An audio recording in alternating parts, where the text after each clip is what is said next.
భారతదేశంలో మత ప్రలోభ పెట్టి ఒక మతంలోనికి మార్చడానికే ఈ బీసీసీ అనే యాక్ట్ వచ్చింది.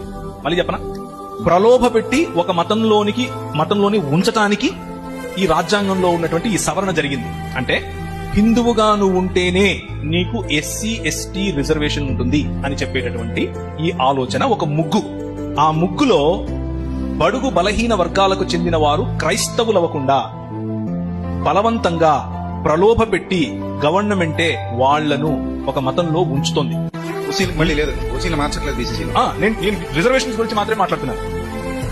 సో రాజ్యాంగ వ్యతిరేకమైనటువంటి ఈ పనికి రాజ్యాంగంలోనే చోటు కల్పించిన రాజకీయాలను మార్చాలి. దానికి పోరాటం చేయాలి. జరుగుతోంది పోరాటం, అందులో భాగం అవ్వండి.